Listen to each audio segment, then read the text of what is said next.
Hoy vamos a hablar de gamificación y videojuegos serios. Bienvenidos a Emprendedores Senior, el podcast de Elefantes Solidarios. Buenos días, buenas tardes, buenas noches, según de dónde nos escuches, el uso horario o el país que nos escuches. Y sobre todo, muchas gracias por estar del otro lado, porque sin ti esto no tendría sentido.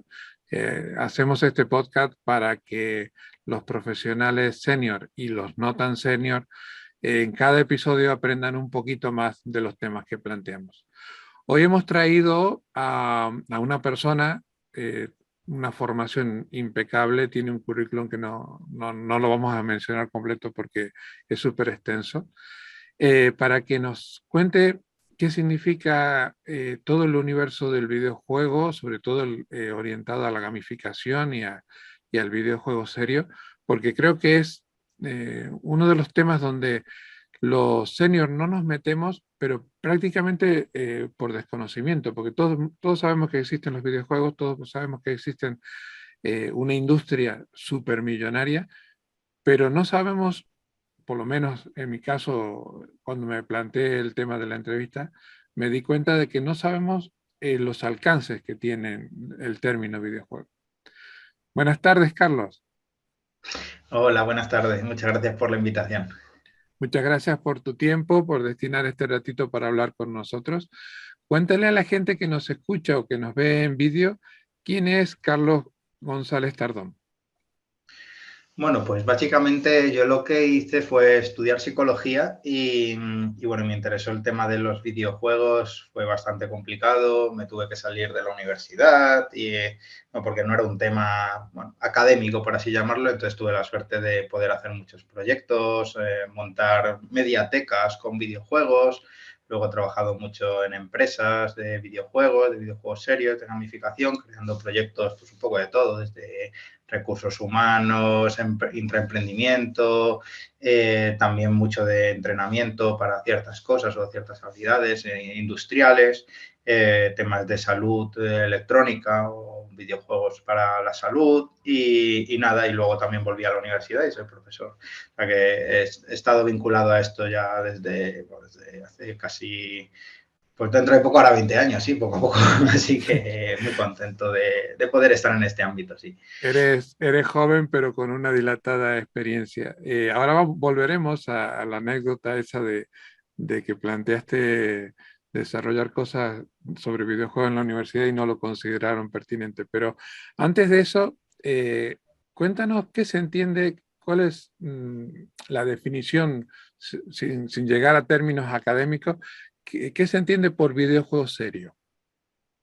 Vale, pues bueno, los videojuegos, por arrancar por el término, es un programa informático en el cual básicamente tiene un objetivo lúdico y que pretende la inmersión del jugador en un espacio virtual, ¿vale? Entonces, el videojuego serio, a diferencia del videojuego de entretenimiento, además de buscar esa diversión, esa parte lúdica, lo que intenta es transmitir una información o cambiar de alguna forma al usuario.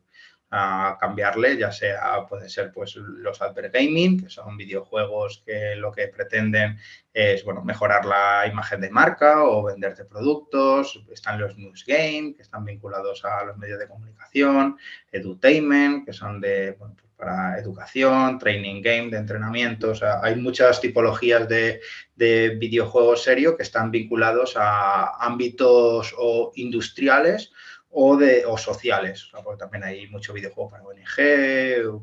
Bueno, eso sería básicamente un videojuego con una expectativa o que está construido para cambiar a la gente que juega con él. Eh, Tú eres psicólogo y la anécdota esa de que planteaste desarrollar parte de tu actividad educativa en la universidad vinculada a los videojuegos y que la universidad en su momento no lo vio, es significativo. ¿Eso ha cambiado? Hoy por hoy las universidades ya aceptan que el videojuego se puede utilizar como un instrumento de enseñanza. Sí, sí, bueno, es que de hecho esto pasó en 2006, o sea que ya ha pasado un tiempo. Y en 2006 no es que no lo no lo plantearan como herramienta o como actividad académica, es que yo era alumno. O sea, básicamente lo que no querían es ni siquiera que lo investigara porque consideraban que no era un tema interesante, o sea, que no le importaba a nadie en aquel momento.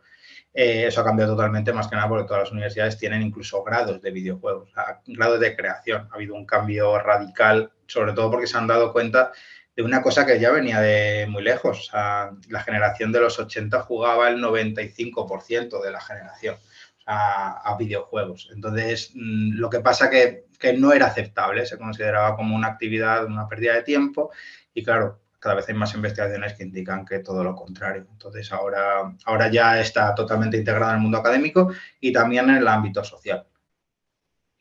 Y a nivel industria, las cifras son mareantes porque si vemos lo que se factura originariamente, la industria del videojuego, los motores fueron Japón y Estados Unidos. Hoy por hoy hay grandes hay grandes países que también son potencia, pero España tiene peso en el sector y en el sector del videojuego serio. ¿Somos un país de referencia o todavía nos queda un poco?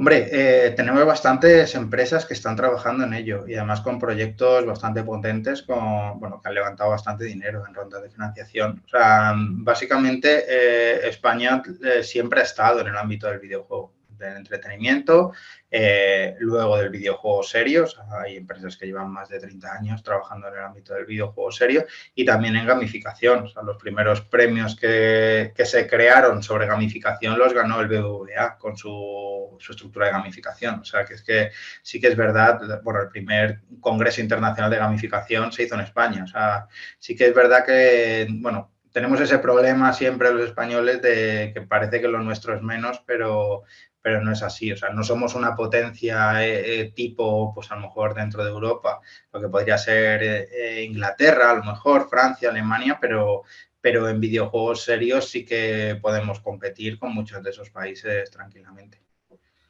Uno de los objetivos de este podcast, como lo decíamos a la introducción, es dar información a aquellos emprendedores que básicamente yo creo que por desconocimiento no ven en el videojuego, o ya sea videojuego serio o las variantes que tiene la gamificación, opciones de emprendimiento o incluso hasta de trabajo.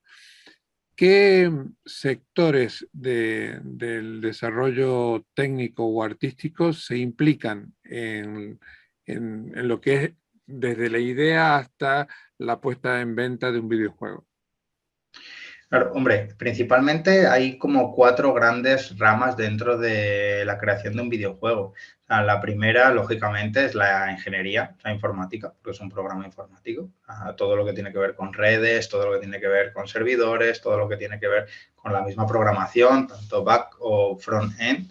O sea, está vinculado a los videojuegos. Hay muchísimos motores, casi todas las empresas tienen su propio motor, por lo tanto, ya asumen, hay algunos genéricos como Unity y Unreal, pero muchas tienen algunas modificaciones o motores dentro de esos motores, así que ya se asume que tienen que haber una cierta formación para acceder a ello. O sea, un programador con habilidades y sobre todo que comprenda de forma profunda la programación, pues puede llegar a ser bueno para optimización y para otras cosas. El segundo es la parte visual, que sería lógicamente la parte artística y la auditiva.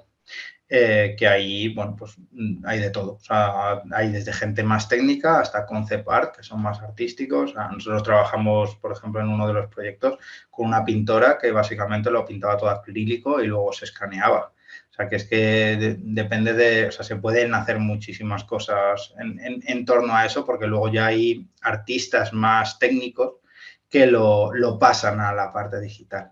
La tercera es negocio, es un negocio como otro cualquiera, por lo tanto, lo que tienes que hacer es pues, marketing, comunicación, modelos de negocio que ya son más específicos, pero bueno, o sea, están siempre en evolución y son tan cambiantes que tampoco no es una cuestión de edad, sino de intentar acceder a ellos o enterarte de ellos cuando ocurren. Y la última sería diseño, que es a lo que me dedico yo, que sería generar la experiencia en sí, la estructura de juego, pero ahí también yo creo que hay un buen filón para la gente más senior, porque si estamos hablando sobre todo de videojuego serio, el senior conoce cuáles son las necesidades, por ejemplo, de formación en la industria en la que lleva años. La diferencia es que en vez de hacer la formación, pues eso como se hace ya siempre, de viene una persona, te enseña cómo hacerlo, pues se está utilizando el videojuego serio para hacerlo más atractivo y muchísimo más barato. Entonces sí que cuando se trabaja un videojuego serio normalmente hay mucha gente que tiene que conocer en el sector en el que se va a aplicar ese videojuego o del que surge. Y ahí da igual la edad, es más el conocimiento y los seniors tienen mucha experiencia para aportar ahí. Y además hay un factor que nosotros defendemos muchísimo desde aquí, de este podcast, que es que se pueden generar equipos mixtos.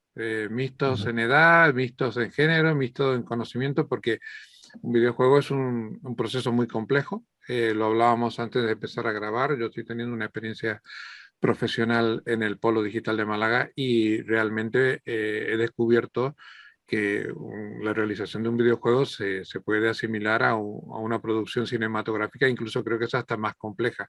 Entonces los equipos mixtos funcionan casi desde el principio porque son necesarios, ¿no? Y yendo a tu terreno, ¿qué tiene que ver el videojuego o cómo se vincula el videojuego con la psicología?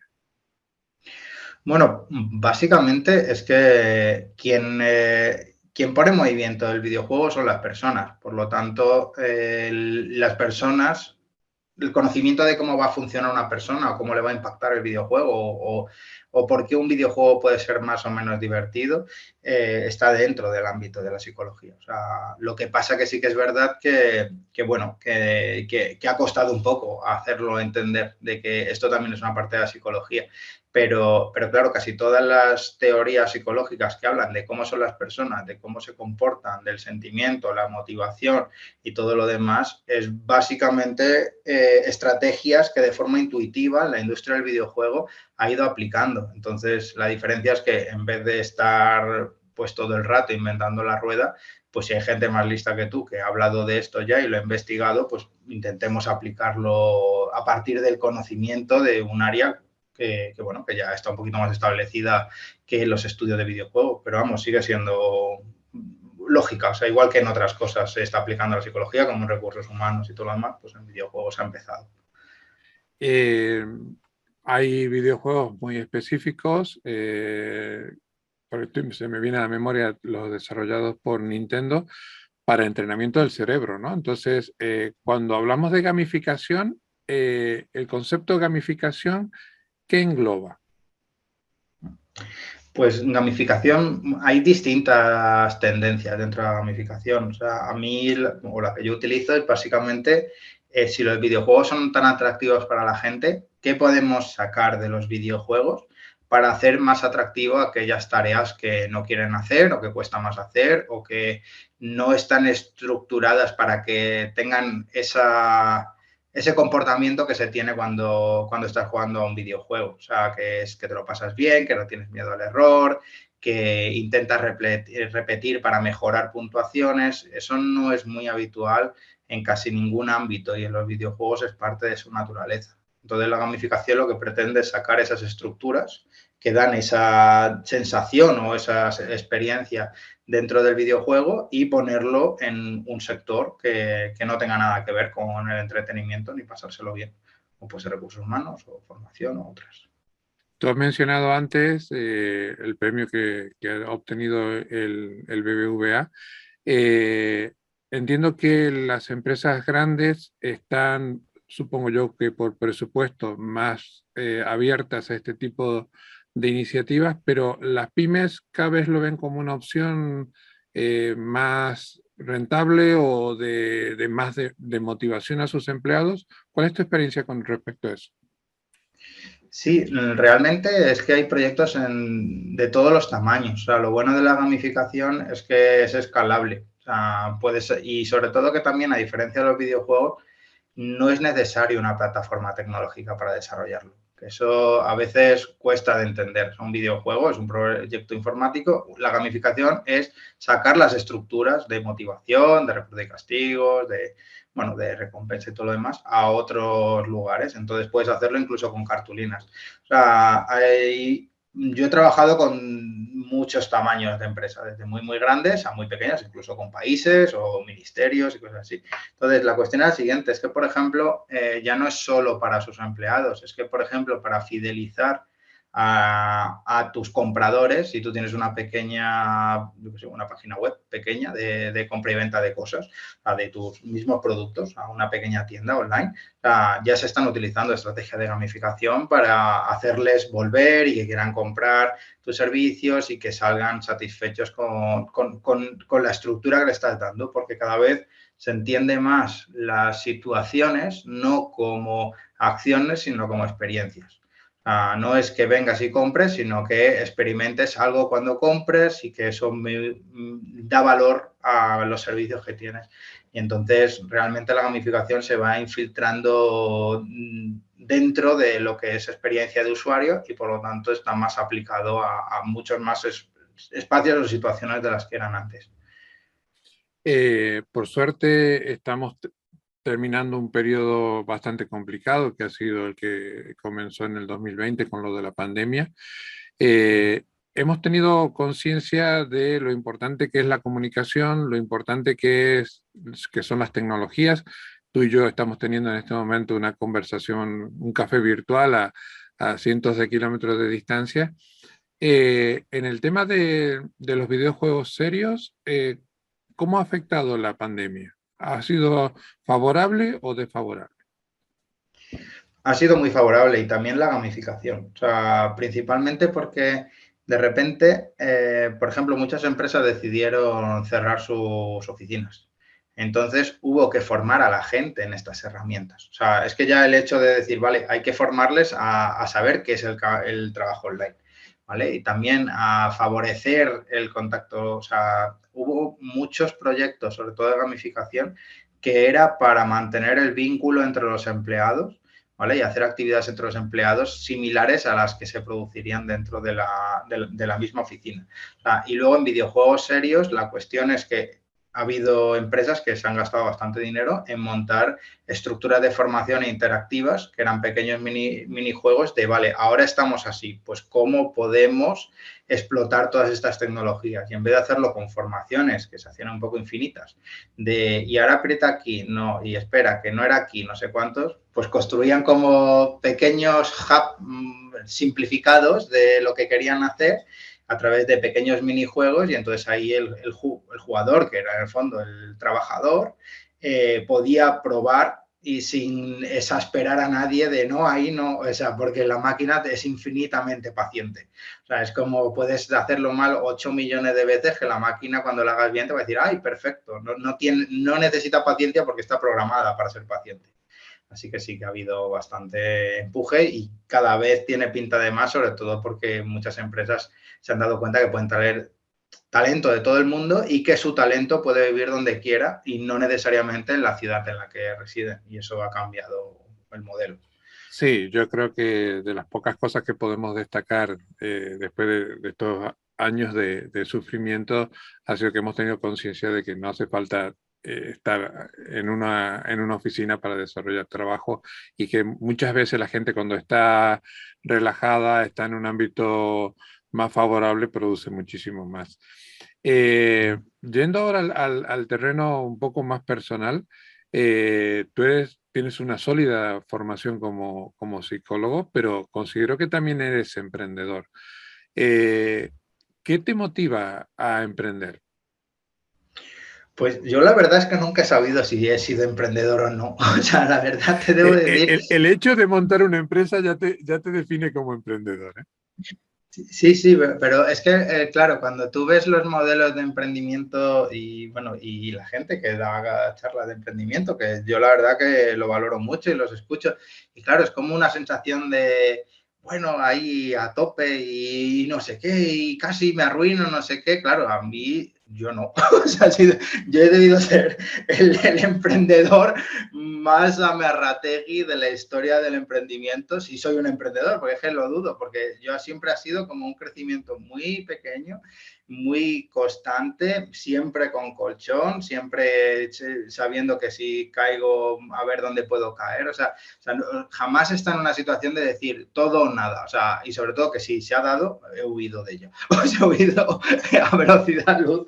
Entonces, claro, yo la verdad que a mí lo que me mueven, y además siempre intento decírselo también a mis alumnos, o sea, a mí me mueven como 3 cosas en el ámbito laboral. O sea, la primera, lógicamente, es el dinero, pero el dinero siempre es algo que va a corto plazo. O sea, va muy a corto plazo, entonces, bueno, ganas dinero, está bien. ¿Vale? La segunda es la visibilidad que te puede dar ciertos proyectos. Te cogen y dicen, vale, eso es dinero a medio plazo. O sea, sabes que haciendo cosas, aunque a lo mejor no cobres, pero te dan visibilidad y hay veces que lo mismo. Yo trabajo mucho con NDAs, o sea, con acuerdo de confidencialidad, y yo hay muchos proyectos que no puedo decir. O sea, yo tengo mucha experiencia como muy soterrada. Entonces, claro, bueno, sí, pero la gente no se cree que seas bueno en lo tuyo si el 90% de las cosas pues no las puedes contar. Y la tercera, que también una vez que tienes cubierto suficiente dinero y suficiente visibilidad, pues la tercera es aprender. O sea, yo me meto en cosas muchas veces para ver qué son. Pues eso es lo que antes me comentabas también, pues que el metaverso, pues sí estoy metido en algunas cositas, pero de forma muy humilde para aprender, porque yo no soy especialista en eso. O sea, mi especialidad es mecánica de juego. Entonces, esas 3 cosas son las que me mueven a mí a meterme en cosas así, raras, por así llamarlas. Bueno, ahí me has abierto 2 puertas que quiero profundizar un poquito. Una es, ¿cuál es tu percepción? Porque lo hablábamos antes de los emprendimientos mixtos. ¿Cuál es tu percepción de los chicos que están en la universidad con respecto al emprendimiento y al emprendimiento vinculado a tecnología? Bueno, yo creo que, a ver, o sea, yo he sido un poco crítico con esa idea de que la gente tiene que salir de la universidad y tiene que emprender. He sido bastante crítico, principalmente porque creo que también hace falta aprender de otros. Y se está empezando a perder ese valor. O sea, ese valor de, vale, tú quieres hacer esto, pero vete a un sitio en el que ya lo llevan haciendo mucho tiempo y mira a ver, porque ahí hay gente que ha vivido lo que tú no te tienes que empotrar contra esas paredes porque ya han hecho, ya te pueden enseñar cómo saltarlas. Entonces, a mí eso, yo con mis alumnos, o sea, yo tengo alumnos que han emprendido y genial, pero yo creo que no todo el mundo puede emprender, y menos recién salido de la universidad. No sé No, si tú opinas lo mismo. por eso hacía hincapié en el tema del emprendimiento mixto, y yo hago relación yo vengo del mundo de la construcción, yo hago relación que, por ejemplo, España está llena de monumentos, ¿no? De catedrales, palacios y tal, y desde la Edad Media estaba el artesano y el aprendiz, y eso muchas veces cuando nos vamos a la edad moderna, el emprendimiento tecnológico, esa interrelación entre la experiencia y el conocimiento se ha perdido, así que me parece muy interesante lo que tú acabas de decir. Sí, sí, yo también lo creo. Yo creo que lo que pasa que en el mundo de tecnología creo que tenemos la gran suerte de que la edad no importa tanto como el conocimiento. Y sobre todo que si somos lo suficientemente humildes, o sea, en las situaciones en las que estamos, o sea, el senior es senior porque tiene más experiencia, pero el junior, si le tratamos bien, puede tener conocimiento en cosas que no. O sea, y eso, por ejemplo, en videojuegos de entretenimiento a mí me pasa mucho. O sea, yo cuando trabajo me meten en puestos así como más hacia arriba, pero bueno, pero mis juniors son muy importantes porque o sea, yo he jugado a juegos que ellos no han jugado y por lo tanto sé resolver cosas, pero yo les necesito a ellos para que también vean cosas que yo no voy a ver porque soy de otra generación. O sea, y es muy satisfactorio cuando hablamos de juegos. Yo estoy hablando de juegos a lo mejor de hace 15 años y ellos me están hablando del juego que salió hace una semana y ya se lo han pasado, que yo no me lo voy a pasar en la vida porque soy incapaz. Entonces sí, yo creo que... Imagínate yo que me quedé en el Tetris. Entonces, estamos hablando de la prehistoria y es de hace 30 años. Pero mira, José, para que veas lo del Tetris. O sea, yo hacía muchos talleres con niños y de repente llegó una generación que no sabía jugar al Tetris. No sabía jugar al Tetris, ¿por qué? Porque pensaba que era a ver quién llegaba antes arriba. O sea, creaban estructuras para llegarlo antes. Eso quiere decir que esa generación, ¿vale? Cuando sean senior, pues no van a tener el Tetris ahí en su bagaje. Y va a llegar alguien que sea más mayor y diga, si tú no sabes jugar al Tetris, esto es un nicho de mercado, porque el Tetris está ultra demostrado que sí. Y hay muchos juegos, sobre todo cuando hay una nueva tecnología que entra, que van a los juegos más antiguos y para eso necesitas gente más mayor y eso pasó con el móvil, está pasando con la realidad virtual, o sea, y es muy enriquecedor porque estamos hablando de experiencias y además que obviamente el mercado, el único mercado que realmente crece es el de la gente más mayor y va a haber que hacer juegos para esa gente. Somos estamos en un continente que está envejeciendo y lo que se conoce como economía silver o economía de las canas es muy interesante y sobre todo la generación que va un poquito por delante mía, tú eres más joven, ha tenido continuidad en los trabajos, por lo tanto va a tener unas jubilaciones que le van a permitir tener tiempo de esparcimiento y ese tiempo hay que rellenarlo y la gamificación y los videojuegos son una opción. Otra de las puertas que has tocado y que me gustaría por lo menos entrar a nivel informativo es el metaverso. ¿Qué entiendes tú por metaverso? Bueno, aquí hay un cacao importante, o sea, yo, la verdad, no metemos más. A ver, yo lo que entiendo del metaverso, o sea, aparte de, bueno, lo que dijo Zuckerberg, lo que lo dijo Karl Marx, bueno, hay mucha gente que está hablando del metaverso, o sea, yo lo que creo que básicamente están diciendo, vale, ¿cómo nos vamos a interactuar a partir de ahora y sobre todo acelerado por lo del COVID? O sea, ¿hasta qué punto la parte física y la parte virtual se van a retroalimentar entre ellas? Es decir, ¿hasta qué punto ya no está la parte física principal en el trabajo, en el no sé qué, en los estudios, y luego la parte virtual que solo básicamente se estaba concentrando en ocio y tiempo libre?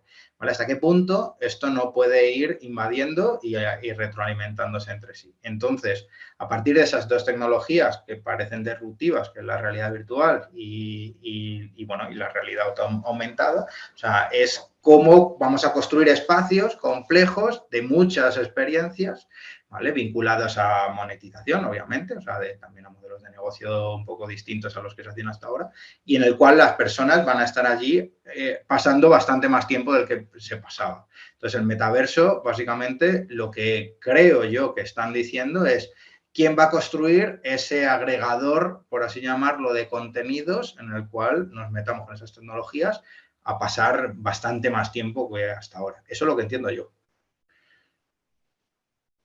Y como nuevos sectores tecnológicos, supongo que habrá opciones de emprendimiento dentro de ese universo paralelo, ¿no?, que se está fomentando. ¿Cuáles se te vienen a la cabeza? Hombre, yo creo que el más rápido de todos va a ser aquellas personas que tengan que pensar a esas experiencias. O sea, porque aquí viene lo siguiente, o sea, construir un metaverso va a ir vinculado a una experiencia central que atraiga a la gente y luego empezarán a salir las colindantes.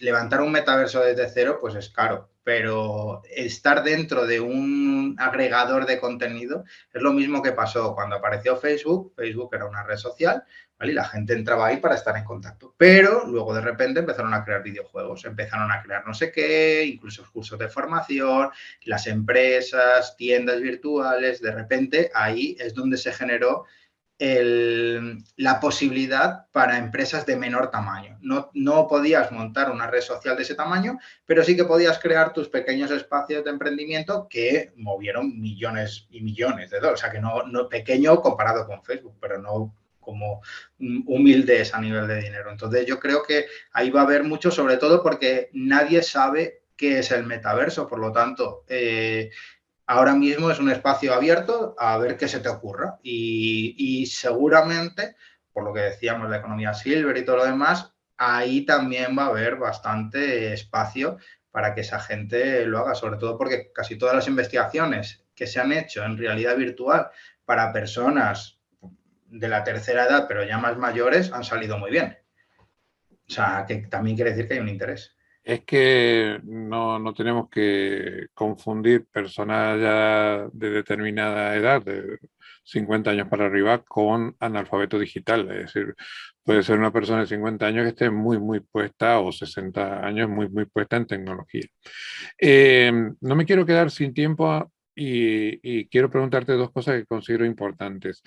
Eh, Hemos dicho que la industria del videojuego es muy importante cada vez más. ¿A qué país deberíamos mirar como referente del desarrollo de videojuegos serios? Complicado. O sea, principalmente porque es que, claro, la mayor parte del videojuego serio está oculto. O sea, son proyectos hechos para empresas y que normalmente no salen porque son ventajas competitivas para la formación o la atracción de talento o todo lo demás. Es muy complicado saber quién está moviendo, sobre todo porque, o sea, en el ámbito del videojuego de entretenimiento hay números porque son estimaciones. Pero claro, tú dices, vale, los números de los videojuegos son estos. Y luego ves las ventas de las empresas de videojuegos y dices, no puede ser. O sea, no puede ser. O sea, no se puede estar vendiendo esta empresa por este dinero cuando estáis diciendo que esto es el mercado. Es imposible. Eso quiere decir que los números son muchísimo mayores. En videojuegos serios es que no hay datos. O sea, no existen. O sea, no hay ciertas reuniones en las que hacen presentaciones de cosas, pero en el momento en el que un videojuego serio funciona, que no sea, o sea, que es B2B, o sea, para empresas, o sea, es que nunca se sabe de él, nunca se dan resultados porque nadie quiere compartir esos datos. O sea, nadie, sobre todo porque la mitad de ellos, o puede ser fácilmente, son entrenamientos en las tecnologías que utilizan dentro de la empresa. Entonces, yo creo que, yo te digo en serio, yo con las empresas que he trabajado españolas son muy serias, o sea, y sobre todo que cuando he estado, por ejemplo, en Latinoamérica o en Estados Unidos, o sea, las conocen. O sea, no es, o sea, casi conocen más las empresas de videojuegos serios y estructuras de gamificación españolas que las de entretenimiento. O sea, estamos muy bien vistos. Entonces, no debemos ser, porque Estados Unidos es mucho más grande, seguro que hay más cosas, pero no andamos mal tampoco nosotros. Qué alegría, porque eso quiere decir que hay gente que está generando cosas y generando trabajo y generando eh, PIB, como se dice a nivel país. Y la última, los que ya peinamos canas, lamentablemente hemos pasado en los últimos 15 años por dos crisis bastante importantes, la del inmobiliario y ahora la de la pandemia. Y llevamos muy mal el tema del estrés. ¿Los videojuegos favorecen o calman el estrés? Pues lo que parece, o sea, mira, por ejemplo, hace poco salió una investigación muy curiosa en la cual se estaba demostrando que los videojuegos más difíciles, los videojuegos que deberían generar más estrés o más ansiedad, son aquellos que son mejores para la depresión. Cosa que ha roto totalmente los modelos de videojuegos serios para depresión. O sea, ¿por qué? Porque cuando estamos jugando un videojuego, hay una promesa que no existe en ninguna otra situación de que hay una forma de ganar. Y por eso se calcula que la mayor parte del tiempo estamos fallando de los videojuegos, pero no decaemos.